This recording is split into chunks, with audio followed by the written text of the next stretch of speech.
Hello, this is the Buff Shaman, and I'm going to be going over some Everquest Legends information. This is not going to be so much a what is the most powerful class combination, but I'm going over some of the concepts, a little bit of how a class combination will feel in terms of how it plays.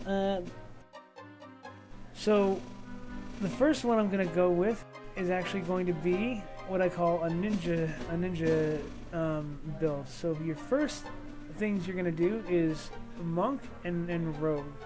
Now I went with Ixar here because it makes sense from a roleplay perspective that they would have ninjas coming out, or spy, assassin, sneaky types coming out, being as they're just getting started in the in the northern desert of Ro in the new Sub-Elysian Empire. Now you take this and you add on Enchanter to the end of it for that whole manipulative mind magic ninja style of thinking. Now of course I'm talking about fantasy ninjas, not talking about real life ninjas, which as we now know, as we've discovered more and more archaeological information surrounding them, that they aren't what we as Western audiences, nor as what the Japanese portrayed them as. They weren't even really that aware of what they were because of how hidden a lot of their stuff was. Or how, not because that was the nature of ninja, but more because that was what happened when they made ninjas illegal at some point, and they did do that, and for a long time it was the way it was. So that forced them underground, and it turns out that they were a lot less stealthy, secretive types than we thought they were. They were just really more or less an extension of the samurai class. So, but yeah, that's the tangent, and I'm talking about fantasy ninjas in all their fun glory. Great villains, great heroes. So you got that enchanter giving them, the disguises. Rogues already have disguise masks, but it's just better having direct illusion spells. You'll be able to infiltrate different cities, raise your factions up, become accepted, and then become effectively role-playing wise a member of those communities. Going into Kinos, I was able to take illusion human and work pretty effectively within the system there to raise and effectively unlock. By the time I had gotten to level 14, unlocked the what you call them, the humans race there by raising all the relevant factions by doing honeymead quests to raise the corrupt Kinos guards. Just killing the gnolls in Blackborough at all was raising my Kinos guard faction and my merchants faction, and as a happenstance, the guards for the what's the city there? The Ranger Druid city, Surefall Glade. I got the guards there raised up pretty good, and I was in the process of doing a lot more for leveling up. I was able to use my sneak skill to buy spells at the Enchanter Guild using human illusion to not be KOS there. That whole infiltration, spy, saboteur, assassin motif really fills in, and that martial arts style that the ninjas in fantasy were known for really push it. And it's the character I called him Wakizashi, and that's why that whole ninja idea. But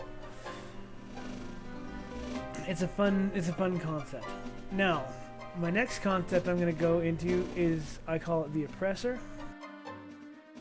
And here's what you're going from a roleplay perspective. You're going to go with ogre, I don't know why it keeps giving me this ogre, because it keeps giving me him by default, and I want him not to be like that. I want him to have his full tusks. He's a tusky guy.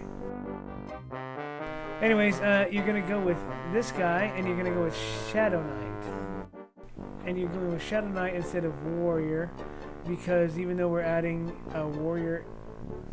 Sorry, even though we're adding Warrior in at the end later, it doesn't really have that oppressive feel up front. It's something you gotta really work into. The Warrior's very, very defensive up front. The Shadow Knight is very offensive, and you're going for oppression, and you need to be offensive. Next, you're going with Shaman here. The reason with Shaman is you have your crippling line, you have your slows, you have your mallow line. Everything you do with this character is basically being a dick to the enemy, and you're going to be wanting that. That's the entire point of this. This is your oppressor.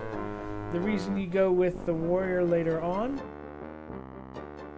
is because as an oppressor, you do need a little bit of that defensive. You're getting 1% health regen off of a warrior. When you're talking a 5,000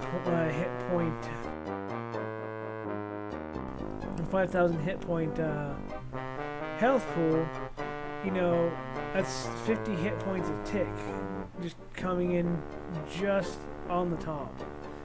That's in addition to all the healing and everything. You get that 5% mitigation off the top. You're going to have all these tools that the warrior brings that are just going to make you a little bit harder to push against.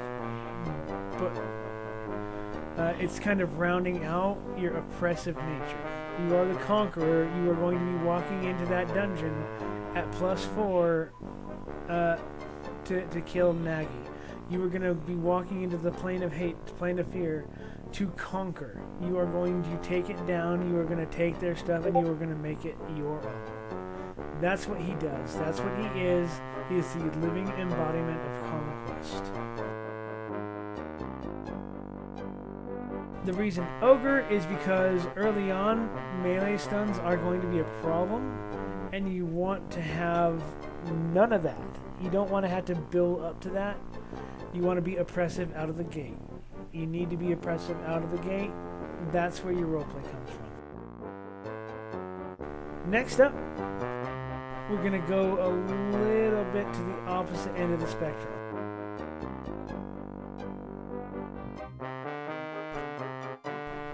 We're going to go halfling. And we're going to go with druid. Now, on druid, you're going to stack up your where is it?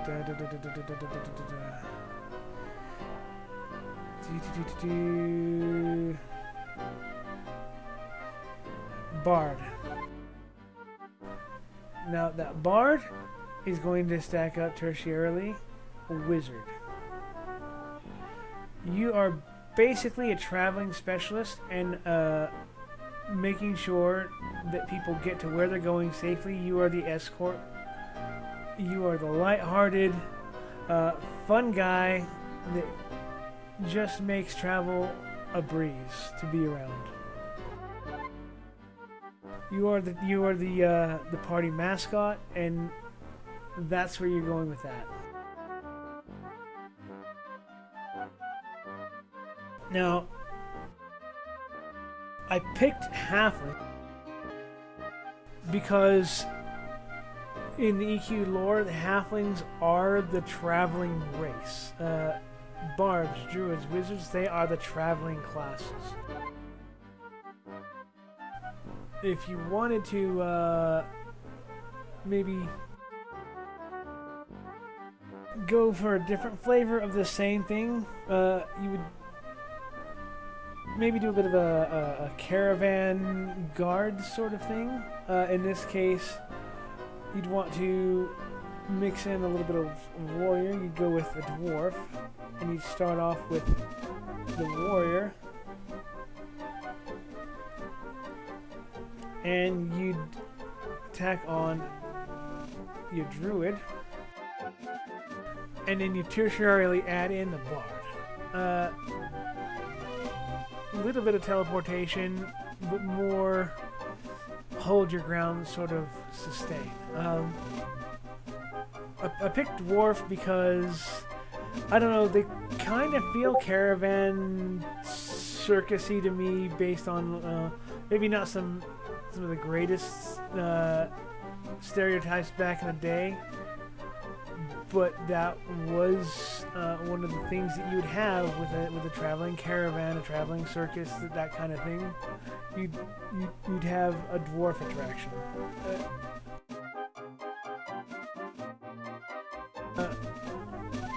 But I'm kind of pushing that as an alternative to the way it was in real life, kind of a more fun dwarven warrior sort of motif.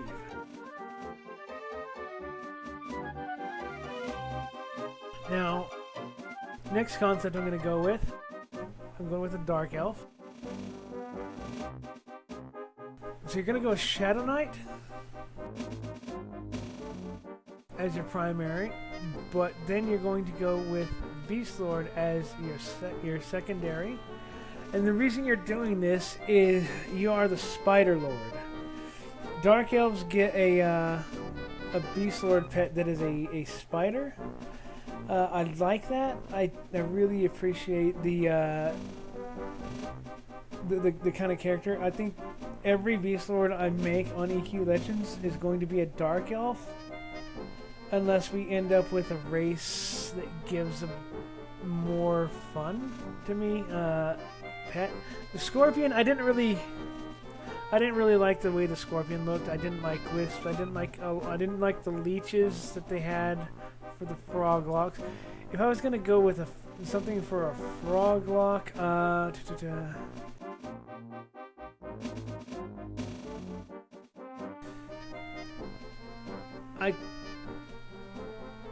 gotta say I'd probably go with what are they? Mosquito over a leech. It would have been better, I think. But it is what it is. So next up, concept-wise, I'm going to go with the proc specialist. So now we're going to continue on with the Shadow Knight, but let's switch back over to Troll.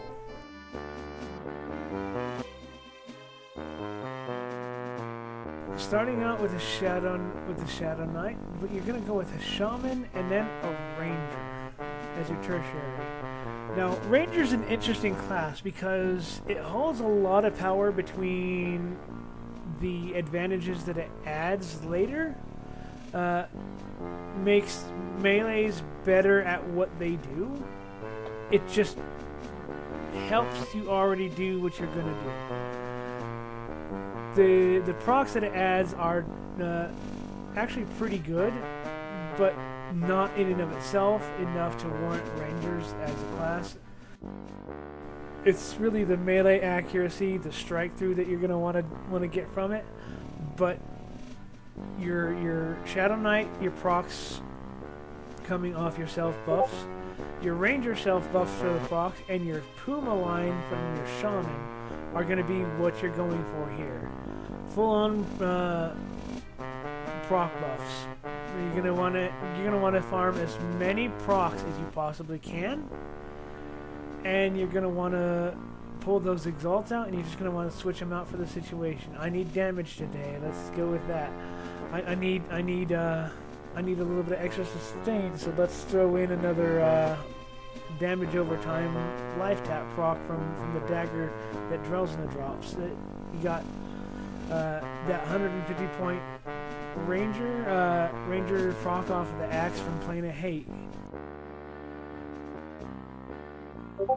You want to throw in a little bit of AoE, have that Earthshaker. You don't want to cut things down. You want to have a lot of interruptions going on. let's go with the double null-hide lariats. In fact, that'll probably be what you farm first, is a couple of null-hide lariats, and get them leveled up enough to pull the procs out of those. The lariat itself is not a great weapon, but you throw a lariat proc on a knight sword, a Lost Crusader sword early on, and you've got yourself a really nice weapon. So now let's talk about the naturalist. Now for the naturalist, I'm going back to I think probably I'm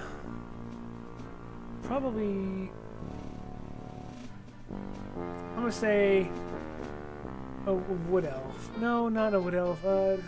Let's go ahead and go with human. I know I like the dark elf pets, but the humans get a lion. They get a lion, man. So you get either that, or you're gonna want to go with a bear, or not so much a basilisk, but you know, the bear, the lion. I'm assuming the Karen will have the tiger. The barbarians have the wolf. Something very, very much in that vein. But then you're going to go with your druid and your ranger, and you are just going to be the king of the wilds. So next up, I'm going to go with a sustain tank. So no matter which version of the sustain tank you get, you're going to have two things to start. You're going to have a paladin and a monk. So let's hit real quick. Let's just throw in gnome for reasons. Because reasons. Gnome paladin. And we're going to go with the monk. Now the monk is going to give you your second heal quickie. You're getting the first one from your lay on hands, which is going to come up a lot more often later on, because you're going to have the smite ability, which is going to reduce its cooldown every time it goes off. Now, the idea here is you have mend, you have lay on hands, and from your bard is going to be your tertiary. You're going to get more regen, more mana. I originally planned to throw in Necro as a sustain because of its higher mana regen and life taps, but they don't work with the healing AAs like they do on live, so they don't work that way, so they don't have enough oomph and sustain by themselves without that to really justify it being there, and they cost too much to rely on it as a form of sustain in combat at endgame. It just doesn't work out. So since it doesn't work out, I'm going with the Bard, which is the regen and the sustained mana. You are just going to be there to constantly heal yourself with as much incoming free healing as you can from abilities. And then when you really get into trouble, you have your emergency spell heals that you can use. Now, you're going to want to be using dual wield with this build most of the time. But when you're actually taking the hardest content, you're going to want to have your shield up.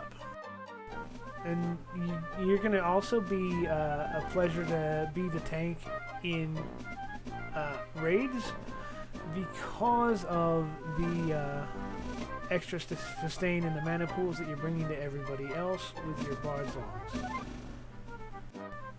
Now, next, let's hop over to Frog Blocks.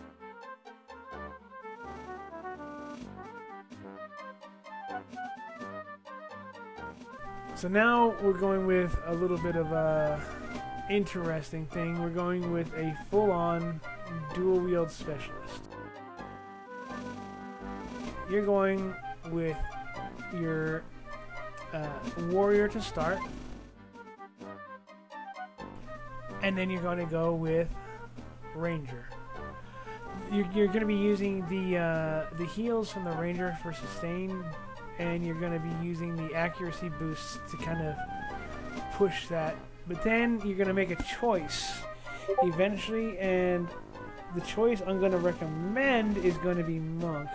You can also go with rogue, but either one will, it's basically going to be a little bit more damage with the rogue based on the poisons, and a little bit more dual wield damage with the monk, along with a little bit better defensive ability.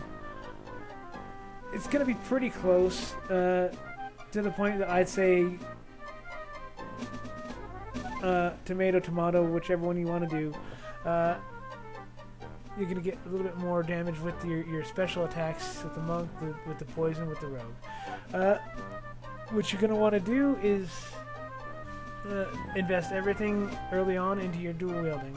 It's probably going to be slow going at first because right now there's just not enough multiple options for good weapons coming out of the same places to dual wield with.